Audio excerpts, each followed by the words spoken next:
It's the nth act in the Nataka of Karnataka, a big rebellion brewing against Chief Minister BS Yediyurappa.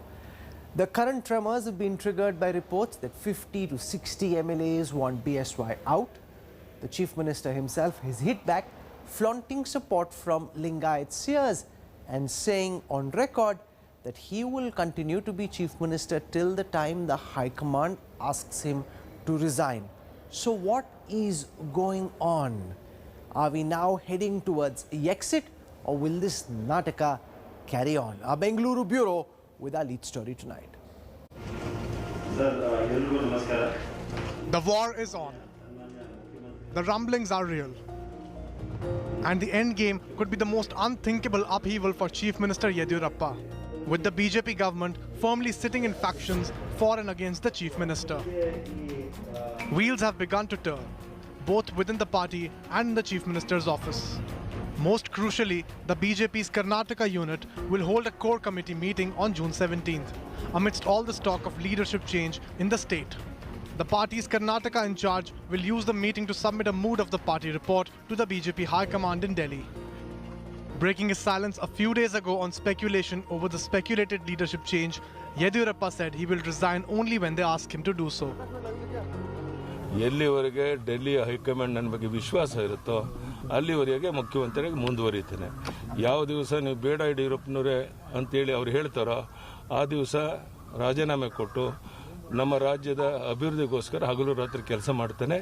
ಆದ್ದರಿಂದ ಯಾವುದೇ ಗೊಂದಲದಲ್ಲಿ ನಾನಿಲ್ಲ. But Yediyurappa is matching his words with some signature flexing of his Lingayat muscle. Yediyurappa's son, B.Y. Vijendra, a party vice president himself, has held meetings with prominent Lingayat seers, raising eyebrows in political circles. All of them, MLAs are also trying to gather their support. CM is also trying to gather support. But still, with the entire state in a big loss, at the time of COVID, we all are suffering. We are suffering. We are begging for lives. They are begging for power. With that talk, Yediyurappa will not continue in the top post, and attempts are underway to unseat him.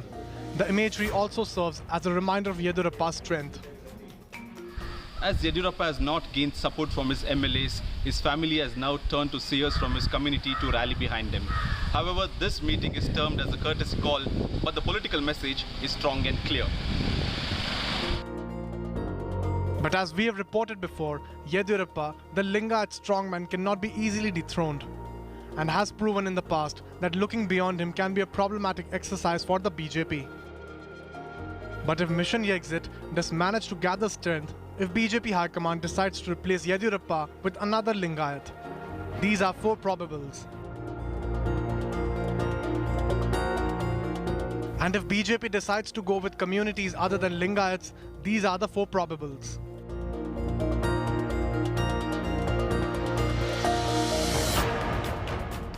Yediyurappa has been known to quell many a rumbling in the past. The question is, will things be different this time? With Nagarjun Dwarkanath in Bengaluru, Bureau Report, India Today. So will there be a YEXIT, or will this simmer continue? Joining me for perspective on the latest political story which has all of Karnataka buzzing at this moment, I want to introduce first our correspondent Nagarjun. He's heading our Bengaluru Bureau. With us is our National Affairs Editor Rahul Srivastav. TM Veeraraghav joins us. He's been part of the India Today group of political commentators for the elections. For political perspective, I'm joined by Mohan Krishna, leader of the Karnataka State BJP, BS Yediyurappa, leader of the Congress. And let's get started. We have Sandeep Shastri joining us with Lokniti, understands the ins and outs of Karnataka politics. What's your best assessment at this moment, Nagarjun? How many of Karnataka's BJP MLAs want BS Yediyurappa to continue as Chief Minister? How many would like to see his back? Is the sense in Karnataka at this moment that Yediyurappa's exit is inevitable, or do people think that this will continue in a soft simmer in the manner that it is right now? Well, Rahul, it's still a catch-22 situation for most MLAs here because they still don't have a credible face if someone has to replace Yediyurappa. But on the other hand, at least 60% of them are against him in terms of the last 8 to 10 months, starting off with the cabinet expansion where a lot of aspirants were there and they could not get a berth and Yediyurappa didn't accommodate them. It started from there, but of late in the last 10 months, people could not meet him. MLAs were trying to reach him. He was not accessible is the allegations. And the biggest allegation that comes that the family interference, most of the 5-time, 3-time MLAs who have won would have to go meet the family for daily administration work. And why would they do so is the MLAs are questioning. So it all boiled up in the last 10 to 12 months. And it has reached now where the rumblings has come out in public. MLAs are speaking out in public. Ministers are speaking out in public. But the big question for High Command is who after Yediyurappa, because they till now have not groomed the second line leaders, and that's the catch-22 situation today. Rahul Srivastava, what's the mood in the central BJP at this moment? In 2013, when Yediyurappa was ousted in inglorious circumstances, he went and formed his own party, as a result of which the Siddaramaiah-led Congress government came to power, and the BJP was, out of power in the state. Otherwise, if Yediyurappa had continued, they would have stayed on in power. Does the central leadership at this moment want Yediyurappa to continue, or are they now beginning to get frustrated and this reaches a point where at some point in time a decision becomes inevitable?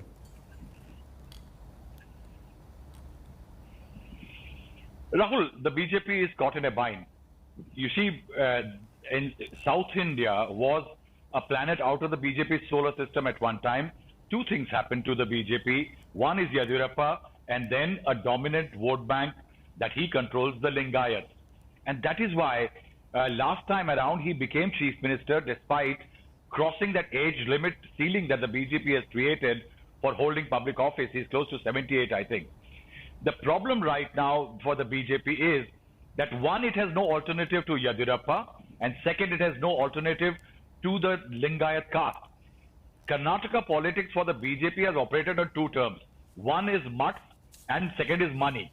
Now, in that scenario, what has happened in the last few days, you have had the Sutur Mutt from Mysore, Chitradurga, Tumkur, all over them coming out in the open, backing Yediyurappa as a defense mechanism. In that scenario, the BJP's options get limited further, because if you see the three deputy chief ministers, one of them is a Lingayat, but not a very strong leader. And that's why the BJP is yet to find a replacement, though it knows that it has 2 years' time to create a new leader and give Karnataka a leader. I think the issue that the BJP like to tackle first is what Nagarjun said. The interference by the family is basically the son. One of the sons has become the single point entry into the Yediyurappa Darbar. The BJP will like to tackle that first. Sandeep Shastri, you're based out of Bengaluru, so you'll have a sense of what's happening around you. Can the BJP survive without Yediyurappa? 2013 and 2021 are very different in many ways. First, there is the Modi factor. A lot of the vote for the BJP in Karnataka in the last assembly election was on account of Modi, apart from the Lingayat vote bank that Yediyurappa brought to the table. 2013, there was no Modi. He's also now 78 years old as opposed to being 70 years old. The BJP, though, has burnt its fingers once. I can sense that frustration is now beginning to peak. Will it lead to some kind of decision, some kind of culmination, or will it continue in this unseemly fashion? What's your sense? Can the BJP survive without Yediyurappa? You're on mute right now, Sandeep. Rahul, my own reading of the situation is the BJP central leadership is very clear that it wishes to have a change. But then it is also cautious because it keeps in mind what happened in 2013. So I think right from the time Mr. Yediyurappa took over as chief minister in this round, things have not been comfortable. I have seen a fatigue factor coming in the chief minister. And I think the central leadership is trying to create that situation in the state which makes it inevitable for the chief minister to make way. And if you look at his statements, the caveats he has been adding that when the center wants, I'm willing to leave. And one more point, Rahul. Let's remember Karnataka, the only bastion of the BJP south of the Vindhyas. The nature of the BJP in Karnataka is very different from the rest of the country. The party has broken several rules that it set for itself in Karnataka in terms of the age of the leadership. in terms of family members who are part of a party and in important influential positions. So several rules have been set aside in Karnataka simply because of the unique place that Karnataka had in terms of being the launching pad in South India. And I think an added complication for the BJP in Karnataka is the fact that you have loyalists, you have new converts to the party, you have fence-sitters, you have all types of people who make up the legislature profile of the party. And keeping all these groups together is the challenge. I think too much is being made about the caste factor when talking about the transitions, because I think within the BJP and in the context of the BJP's functioning, I don't think that's as critical a factor as much is loyalty for the party. I see a change likely to happen. I think the central leadership will keep everybody guessing as to when will it happen. And the central leadership will also keep everybody guessing as to who will be the one to replace. And the center has always used, the central BJP has always used that surprise element in these changes. So change, I feel, will be there. The timing is something I think which the central leadership will decide to be able to suit its advantage. There's been a lot of buzz about a possible coziness between the JDS leadership and Yediyurappa. Is there a possibility that there could be a grand alliance? Could Yediyurappa try to break the BJP, set off on his own, try and build his own party like he did in 2013? Or do you think he's now too old and too over the hill with too many medical problems, age not on his side, and simply doesn't have the appetite or the ability to pull it off? Because last time there was no Modi, there was no Shah. There was no BJP government at the center. The UPA government at the center, and so Yediyurappa could manage to break the party. With the present situation, I don't think he will go beyond breaking point. Having said that, I don't think the BJP central command wants to destabilize a government at this stage, so I don't see a change immediately. Over a period of time, yes, they have been looking at potential change, but as Rahul Srivastav pointed out, what is important is that they would like to keep the pressure going. They do not want this government to become a Yediyurappa solo family exercise, so there will be pressure constantly applied on Yediyurappa to keep. No, but how does it help? Okay, one second. Here's the BJP that prides itself as being a party of capable administrators, very different from the Congress, which is known for family Raj, which is known for corruption. All of that's happening on the BJP's own watch in Karnataka. So you're saying they're allowing for this to continue to put the pressure on, but it's giving the BJP a bad name. The fact that without Yediyurappa, there is no other leader who not just hold the caste vote. You see, those are different parts. The party has its own vote. There is no leader in the BJP today who can cut across party lines, reach out to MLAs, engineer the kind of defections that he did, and ensure that the party comes to power. Given that it's a slender majority government in Karnataka, and it's not a clear majority government in Karnataka, the BJP cannot experiment, which is why they will have to endure Yediyurappa, which is the reason why they brought him back into the party in the first place. That reality exists. But towards the next elections, the BJP would like to move forward in Karnataka, and there will be a game plan for that. For the moment, I don't think the BJP can afford to let go of Yediyurappa. Yediyurappa cannot afford to go beyond breaking point like he did in 2013. So the bargaining chips are there with both sides, and I think they will continue bargaining and work out some kind of a solution closer to the elections. Mohan Krishna, this is really showing the BJP government in Karnataka in bad light, because your set of charges against the Congress and the JDS was that there was an unholy alliance, an unnatural alliance, and that the government couldn't deliver good governance under H.D. Kumaraswamy. Now, if you see what Yediyurappa's government has been doing over the past several months as they've been in power, they haven't set any benchmark for good administration. This is leaving a bad taste in people's mouth, and the party seems to be unable to correct this rot. Good evening, Rahul. First of all, a part of it, what Mr. Sandeep Shastri has spoken, I agree to him. A part of Rahul Srivastav, what he has spoken, I agree to him. But I would like to tell you something, that the Khichdi government of Congress and JDS was dismantled by their own Congress MLAs who were not happy with the party and the administration. So that's in the And past. That's in the past. Let's park that on the side. Let's talk about what's happening on your watch with the BJP government in Karnataka at this moment. Respond to that. Why is there such a mess? Why are so many ministers and MLAs speaking out against their own chief minister so publicly? I'm coming to the point. I'm coming to the point, Rahul. The thing is that, you know, see, we have started the government. In the first instance itself, we have proved Yediyurappa, the Karnataka chief minister, BJP chief minister, has proved that he is still worthy enough. Age is not the criteria. By working alone in the flood situation in the Belgaum and around 8 districts, he traveled alone without any ministers. We should remember this. This is an instance where the administration, people who talk about administration or maladministration should know this. Second, coming to the point of pandemic, even in the pandemic time also, both the time in the first wave and second wave, with the ministers, he has worked, the team has delivered whatever the best. We have suffered throughout the country, throughout the world, we have suffered. Maybe the reason why you are feeling that the administration has not taken off properly. That's one point.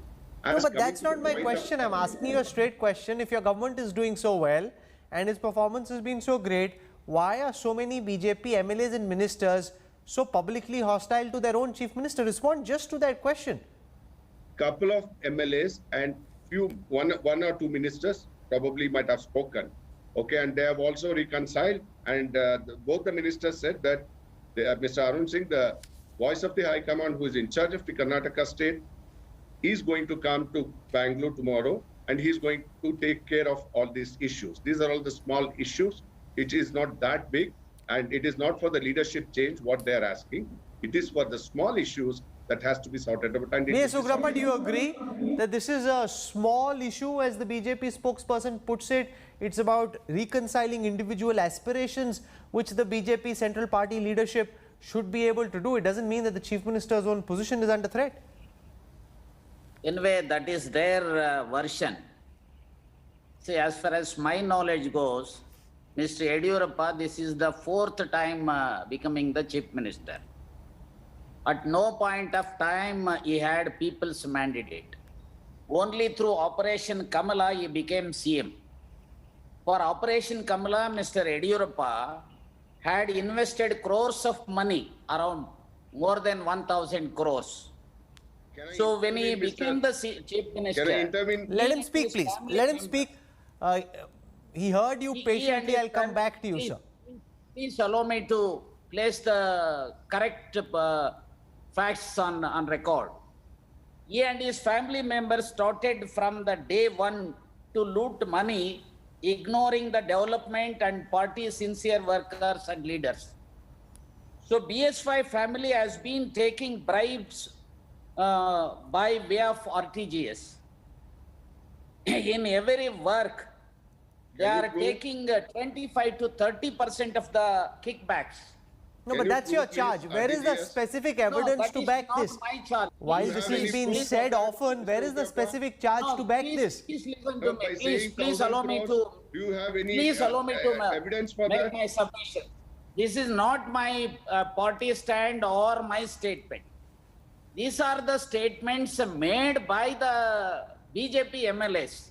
In fact, BJP MLAs have been making statements after statements that BSY's son, Vijayendra, is a de facto CM.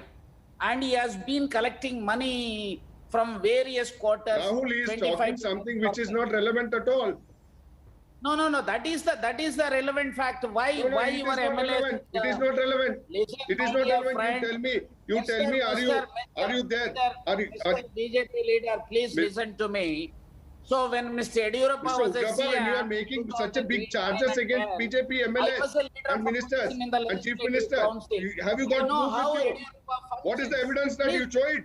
You go to the court then. Please listen to me, my dear friend. I know the BJP background. You can go to the court and fight it out there. Please, his family, see, because just BJP because your party is not there, you also have a lot of problems between PK Shivkumar and Siddaramaiah. Because of that, you are talking about us. Don't talk rubbish. When I am talking, why are you interfering? Don't talk You are rubbish. talking rubbish, 1,000 crores. Okay, without one second. I can't allow this conversation to know. degenerate because that doesn't serve the purpose. Both fighters go down, please. What are the reasons behind this series of rumblings against the Chief Minister? Rebel MLAs allege that BSY's family members have been interfering in administrative affairs, while the Chief Minister claims he will last out his entire term. The MLAs have told the party high command that they want the Chief Minister out. All eyes are now on the BJP central leadership. It's the return of Nataka in Karnataka, and suspense is building around a possible YEXIT. In a repeat of what happened a decade ago, MLAs are once again demanding the ouster of incumbent CM Yediyurappa. But unlike 2010, this time Chief Minister Yediyurappa says he will agree to whatever High Command decides. ಎಲ್ಲಿವರೆಗೆ Delhi high command ನನ್ನ ಬಗ್ಗೆ ವಿಶ್ವಾಸ ಇರುತ್ತೋ ಅಲ್ಲಿವರೆಗೆ ಮುಖ್ಯಮಂತ್ರಿಯಾಗಿ ಮುಂದುವರಿತೇನೆ. ಯಾವ ದಿವಸ ನೀವು ಬೇಡ ಯಡಿಯೂರಪ್ಪನವರೇ ಅಂತೇಳಿ ಅವ್ರು ಹೇಳ್ತಾರೋ ಆ ದಿವಸ ರಾಜೀನಾಮೆ ಕೊಟ್ಟು ನಮ್ಮ ರಾಜ್ಯದ ಅಭಿವೃದ್ಧಿಗೋಸ್ಕರ ಹಗಲು ರಾತ್ರಿ ಕೆಲಸ ಮಾಡ್ತೇನೆ. ಆದ್ದರಿಂದ ಯಾವುದೇ ಗೊಂದಲದಲ್ಲಿ ನಾನಿಲ್ಲ. ಭಾರತೀಯ ಜನತಾ ಪಾರ್ಟಿ ಒಬ್ಬ ಕಾರ್ಯಕರ್ತ. ನನ್ನ ಪಕ್ಷ ಏನು ತೀರ್ಮಾನ ಆಗುತ್ತೆ ತಗೊಂಡಂತೆ ನಾಯಕತ್ವದ ಬಗ್ಗೆ ಅದಕ್ಕೆ ನಾನು ಬದ್ಧ. ಅದು ಬಿಟ್ಟರೆ ಬೇರೆ ಏನು ಇವರೇ ಆಗಬೇಕು ಹೊರೆ ಆಗಬೇಕು ಇವ್ರು ತೆಗಿಬೇಕು ಅವ್ರನ್ನ ಸೇರಿಸಬೇಕು ಇದು ಅಭಿಪ್ರಾಯ ಇಲ್ಲ. Around 50 to 60 disgruntled MLAs have spoken to each other over phone and virtually on their next course of action. Their demand is that grievances have to be heard and a platform is needed. The MLA want Yediyurappa out, alleging interference of CM's family in daily administration. The Chief Minister not being accessible. The MLAs feel that BSY will not be the next CM face and that the party needs to prepare in advance for the 2023 elections. Many disgruntled cabinet aspirants have also joined the chorus against the Chief Minister. Few BJP MLAs and Minister Yogeshwar camped in Delhi and complained to the party high command. MLA Basan Gowda Yatnal even hinted at a video of the CM being caught in a compromising position.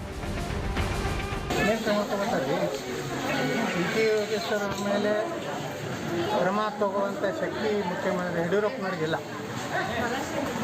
ಯಾಕಿಲ್ಲ ಅಂದರೆ ಯಡಿಯೂರಪ್ಪನವರು ಯೋಗೇಶ್ವರ ಮೇಲೆ ಕ್ರಮ ತಗೊಂಡ್ರೆ ರಾಜೀನಾಮೆ ಕೊಡ್ಬೇಕಾಗ್ತದೆ. ಅಂದರೆ ಒಂದೇ ಗಂಟೆ ಸೇಮ್ ರಮೇಶ್ ಜಾರಕಿಹೊಳಿ ಪ್ರಕರಣ. BJP's Karnataka in charge, Arun Singh, will be in the state on 16th. He will meet state ministers and MLAs over 3 days in Bengaluru. The state BJP has even formed a coordination committee to sort out issues.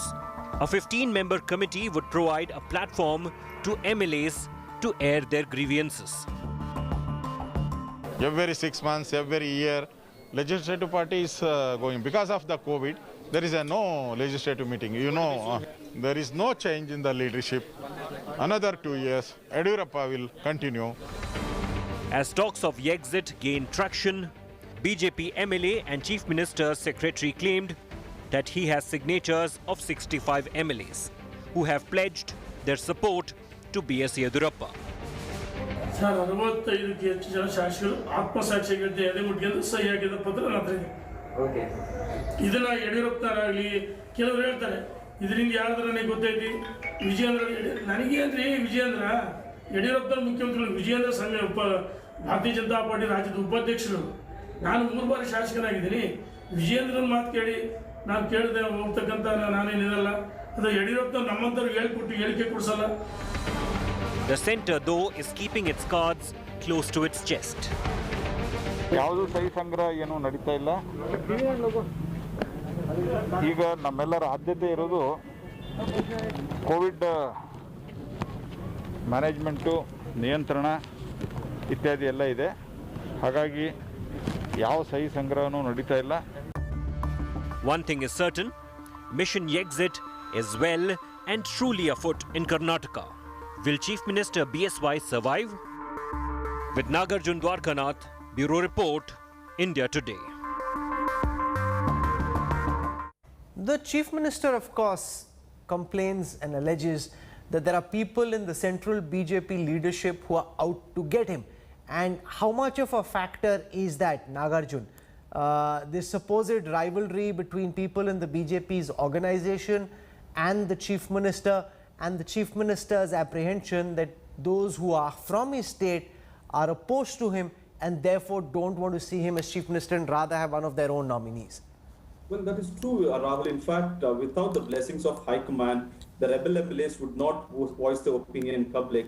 Even though the CM has been saying that action would be taken against this so-called disgruntled MLAs, not once have they been told to not voice their opinion in public. And also remember, there are instances where the Chief Minister had gone to Delhi and was waiting to meet the Home Minister or the Prime Minister for 3 consecutive days. He had not got an appointment. And in the recent times also, it was the Home Minister who went to apprise the Central Home Minister from here. Basavaraj Bommai went to talk to Amit Shah about the COVID preparation that Karnataka is doing, but not the Chief Minister. Like if you read between the lines, it's a clear message that High Command also is not okay with everything. But Mohan Krishna, this weakens the Chief Minister of your own party. Here, the situation is you've got MLAs and ministers, as we showed our viewers in that report, publicly speaking out, saying that 60-65 MLAs have signed a signature campaign against their own Chief Minister. And if that's not kosher, then what are you doing about it? How is it that there is an open rebellion in your party and the BJP is simply looking the other way, which leads to the question about whether there are those in the central leadership who are encouraging this kind of behavior? Rahul, I think you have not understood the Kannada what they said exactly. The minister, Mr. Yogeshwar, said categorically, we are not here asking for a change of leadership, or he should become, or that person, or this person should become.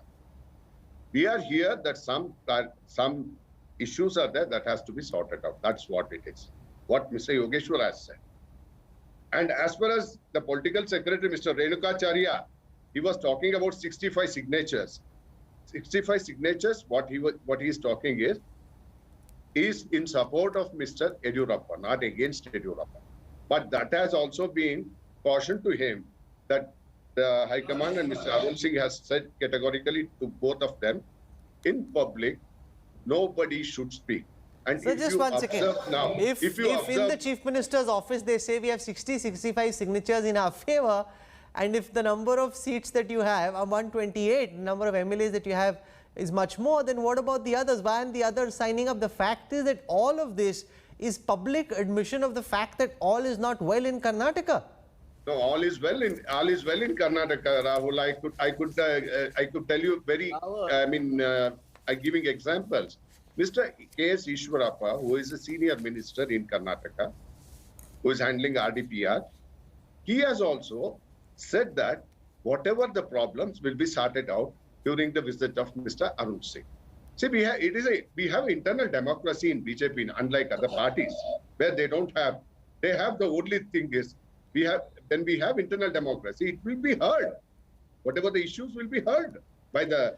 I want to give our viewers a sense of the numbers as they stand. The BJP, when the results came, had 104 seats. That's now up to 118, a change of 14 after the elections because the by-elections, because of all the MLAs who came from the JDS and the Congress. But this is a wafer-thin majority, and therefore, Veera Raghav, if even a handful of these MLAs were to jump or to switch sides, it makes the BJP government's continuance that much tougher, which is why it's very difficult for the central leadership to act in any meaningful way against Yediyurappa, because he literally holds the Karnataka government by its reins. If they try and topple him, he can just jump off the horse and that will be the end of the Karnataka BJP government. That's right. It gives them limited space, but having said that, the fact that it's such a group majority central government would weigh in on Yediyurappa. Sandeep Shastri, do you want to answer that same question while we fix Veera Raghav's audio? Right. I think as you have been saying, it's a catch-22 situation. The BJP would like a leadership change, but does not want to see a situation where Mr. Yediyurappa can rock the boat. So I think in a sense what's happening is it's a wait and watch game, and you're trying to tire out the chief minister. I think I have often used this phrase. The chief minister seems to have lost that passion, that excitement which he earlier had to be able to run the government. He sees the writing on the wall, sees an inevitability of having to move forward. There seems to be a political exhaustion that seems to be coming in the chief minister. So I said, I think both sides are weighing options. Let's be very clear about that. The legislature party of the BJP is a very faction-driven party. You have the old-timer loyalists, you have the newcomers, then you have those who are partly loyalists, partly newcomers. So I think it's a mix of various categories of MLAs, unlike what you have in many other states for the BJP. So this division in terms of where these people came from makes the job even more difficult to keep the flock together. Okay, so representative from the central BJP, Arun Singh, will be going to Karnataka. It will be interesting to see whether he's able to bring these warring factions together, because for this moment, you have a very unseemly situation where MLAs and ministers are publicly speaking against the chief minister, and no one in the central BJP seems to be acting against those who are speaking out against their own government, just letting it all happen and looking the other way while it does. This is a situation where something has to give at some point. Can it just continue in this fashion? But then, as I said at the top of the show, Karnataka has already had enough dramas. Maybe this will just be another Nataka in that long saga. We'll track this story very closely. I want to thank our guests for joining us and our reporters on the ground. We'll cover that visit tomorrow and see what emerges and whether the BJP central leadership actually moves to take a decision or they allow this to continue. Coming up on the other side, exactly a year ago,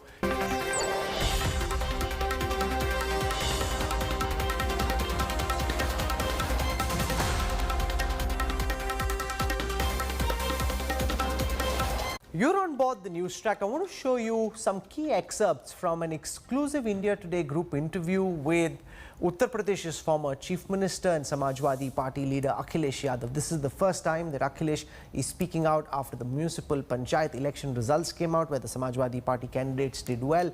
Also after the second wave of the COVID pandemic, and just as the build-up to the big UP elections begin. Here is Akhilesh Yadav talking exclusively to my colleague Ashok Singhal.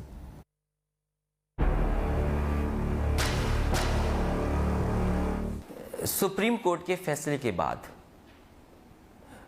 पूरे देश की जनता ने ये मान लिया कि वहाँ मंदिर निर्माण होना है, रामलला का मंदिर निर्माण होने जा रहा है।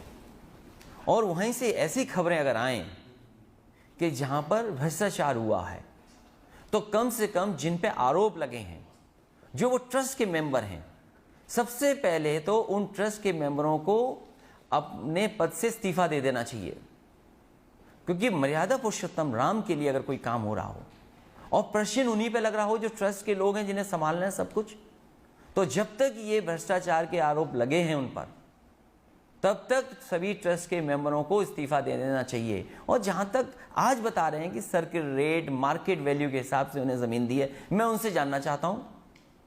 एक बहुत प्रतिष्ठित वहाँ गाँव है धर्मपुर, वहाँ बहुत सारे किसान हमारे पास आए थे जहाँ पर एयरपोर्ट बनना है।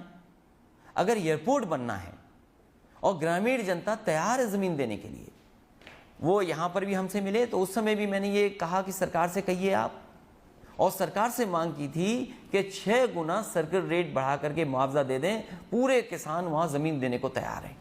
आप बगल के गाँव को ज़्यादा मुआवजा दे रहे हैं, लेकिन उस गाँव को मुआवजा नहीं दे रहे हैं आप। तो आखिरकार कि कहाँ की आपकी नीति है ये?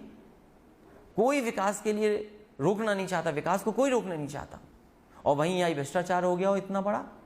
2 करोड़ की ज़मीन आपने कितनी कीमत में ले ली, कुछ सेकंड में कितना भ्रष्टाचार कर दिया। और आखिरकार कर्मचारी क्या कर रहे थे, अधिकारी क्या कर रहे थे? सोचिए, इतना बड़ा घोटाला। ये केवल प्रश्न आज केवल हम लोग नहीं लगा रहे हैं, जनता के मन में भी ये प्रश्न लगा है कि आखिरकार ये हो क्या रहा था। मैं जानना चाहता हूं, उत्तर प्रदेश के मुख्यमंत्री निकले बाहर, किस अस्पताल में गए? जो समाजवादी सरकारों में बने हुए अस्पताल हैं, उन्हीं का निरीक्षण किया जाकर के। कोविड में सबसे ज्यादा काम अगर कोई अस्पताल आए हैं तो समाजवादी सरकार के बने हुए अस्पताल काम आए। 108, 102 एम्बुलेंस जो उत्तर प्रदेश में लागू थी, समाजवादी सरकार में संख्या बढ़ा दी थी, वही एम्बुलेंस काम आई। मैं इनसे जानना चाहता हूं कि आखिरकार उत्तर प्रदेश के स्वास्थ्य को लेकर के कितनी चिंता थी। कोविड में बहुत समय मिला सरकार को, टीम 11 बनाई गई, सबसे महत्वपूर्ण अधिकारी बैठे टीम 11 में। लेकिन योगी जी तो ये कह रहे हैं कि उनकी जो प्रशंसा पूरी दुनिया भर में हो रही है उनके काम को लेकर के, जिस ढंग से कोरोना को कंट्रोल किया गया। हमारे मुख्यमंत्री जी को ये पता ही नहीं है कि विज्ञापन देकर के प्रशंसा हो रही है। उन्हें कम से कम ये तो पता करना चाहिए कि कहीं ऐसा तो नहीं कि विज्ञापन देकर के उनकी प्रशंसा हो रही हो।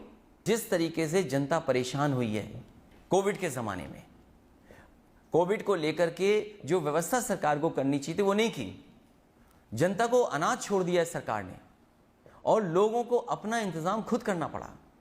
जो ऑक्सीजन नहीं पर्याप्त मिल पाई, दवाई नहीं मिल पाई, बिस्तर नहीं मिल पाए, लोग सड़कों पे घूमते रहे, लोग अस्पताल न पहुंच नहीं पाए, जान पहले चली गई। और कई परिवार ऐसे हैं जिनकी न जाने कितने सदस्यों की जान गई है। हम जानते हैं बुंदेलखंड में देख लीजिए, उत्तर प्रदेश के किसी हिस्से में देख लीजिए, लोग परेशान हैं आज महंगाई से, लोग परेशान हैं सरकार की नाकामी से। आखिरकार कैसे छिपाएंगे नाकामी? तो ये जो पंचायत के चुनाव हुए हैं, ये सही है कि पंचायत के चुनाव हैं, लेकिन कहीं ना कहीं जनता का मन पता लग गया है। मुख्यमंत्री जी खुद अपनी परेशानी में हैं, सरकार परेशानी में है।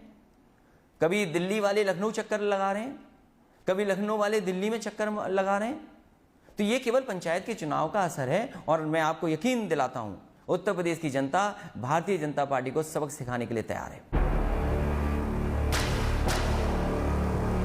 लगता है कि प्रधानमंत्री जी जा नहीं पा रहे हैं विदेश, कहीं ऐसा तो नहीं कि वो वैक्सीन लगवा ली हो जिससे विदेश यात्रा न कर पा रहे हो। तो सरकार को कम से कम अपनी नीयत साफ करनी चाहिए। और फिर उत्तर प्रदेश में जो जाने गई हैं, शिक्षकों की जान चली गई जिनको आपने इलेक्शन ड्यूटी पे लगाया था। सरकार से सवाल किया गया तो 3 बताया उन्होंने कि 3 लोगों की जान गई, आखिरी में 1600 निकले। इसी तरह पुलिस के कर्मचारी, पुलिस के सिपाहियों की जान गई है, कोर्ट के जजेस के लोगों की जान चली गई। आखिर क्या इंतजाम किया था सरकार ने? और ये सरकार वो है जो कब्रिस्तान और शमशान की बात कर रही थी। ये वो सरकार है जो जनता को अनाज छोड़ देती है। अपने भरोसे पर रहिए आप। भारतीय जनता पार्टी वो सरकार है जिसने अनाथ छोड़ा है लोगों को। मेरा कहना, समाजवादी पार्टी का मानना है कि लोग ज्यादा से ज्यादा वैक्सीन लगाएं। सरकार आखिरकार फ्री क्यों नहीं उपलब्ध करा पा रही थी? और फिर पर्याप्त वैक्सीन क्यों नहीं है सरकार के पास? जब सरकार को तैयारी करनी थी वैक्सीन की, तो वैक्सीन की तैयारी क्यों नहीं की? आज दुनिया में तमाम देशों ने अपने पूरे के पूरे नागरिकों को वैक्सीन लगा दी, लेकिन क्या है, आप वैक्सीन नहीं लगा पाए। तो आपका कहना है कि वैक्सीन लगवानी चाहिए लोगों को। और मैं कोई एक व्यक्ति नहीं हूं जो छूट गया हूं। मैं उन भारतीय जनता पार्टी और सरकार को भरोसा दिलाना चाहता हूं कि मैं आखिरी आदमी हूंगा जब ये पूरे देश के गरीबों को लगा दें वैक्सीन, उत्तर प्रदेश की जनता को वैक्सीन लगा दें, और जब आखिरी बचेगा तो मैं जाकर के वैक्सीन लगवा लूंगा। क्या मैं आखिरी आदमी हूं? पहले तो इन्हें पूरे गरीब, मजदूर और जिनको निकलना है काम के लिए, जिन्हें अर्थव्यवस्था को पटरी पर लाना है, आखिर उनको वैक्सीन कब लगाएंगे? हमने तो समाजवादियों ने कहा है कि आप दिवाली से पहले वैक्सीन लगा दीजिए। आखिरकार वैक्सीन है कहां पर? नहीं, आप लगवाने जा रहे हैं वैक्सीन। मैं ये जानना चाहता हूं सरकार गरीबों को वैक्सीन लगवाएगी कि नहीं लगवाएगी। और मैं ये अकेला नहीं बचा हूं, अभी तो बहुत सारे किसान बाकी हैं, बहुत से गरीब लोग हैं, उनको वैक्सीन कब लगवाएगी सरकार? आप लगवाएंगे वैक्सीन? मैं आखिरी, जब सब पूरे उत्तर प्रदेश की जनता को लग जाएंगे, उसका आखिरी मुझे।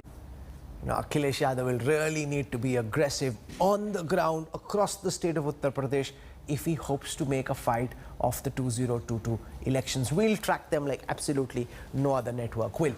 India will never forget the night of the 15th of June 2020 when 20 Indian soldiers sacrificed their lives fighting off Chinese troops in Galwan.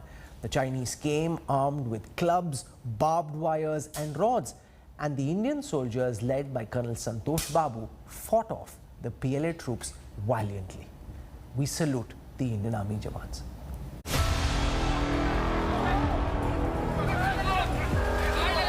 Raw courage caught on camera. A young army captain leads the charge in knee-deep, icy water of the Galwan River to push back Chinese army soldiers creeping forward on June 15th last year.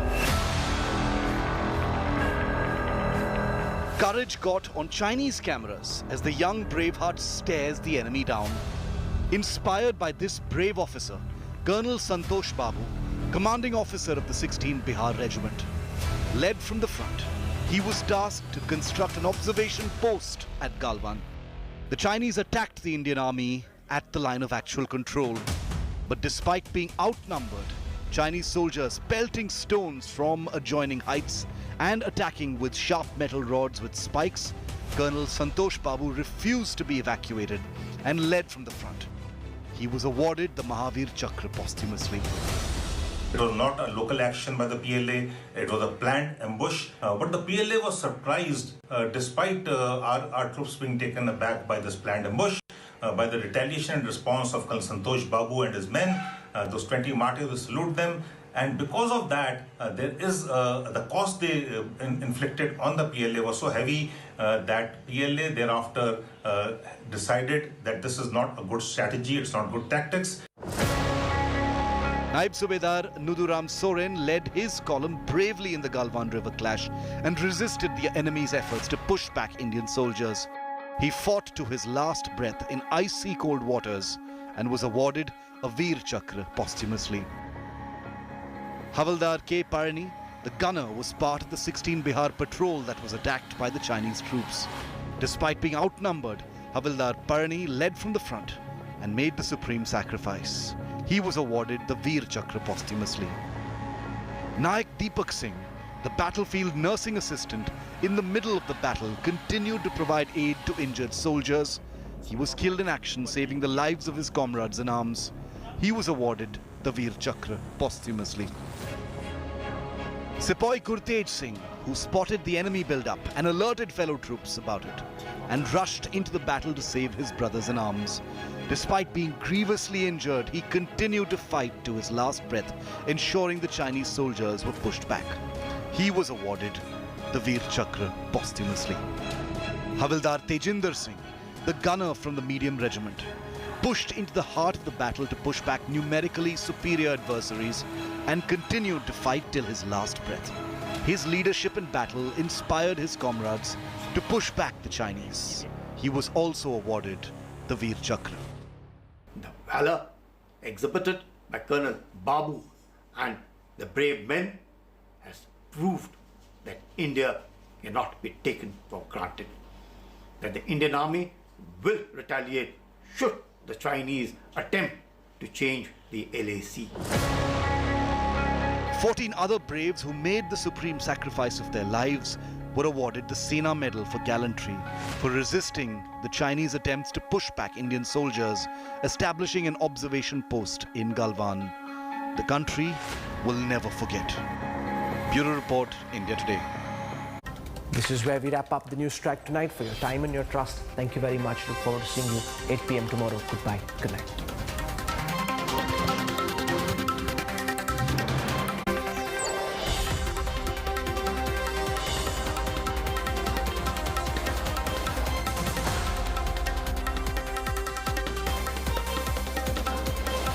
Keep watching.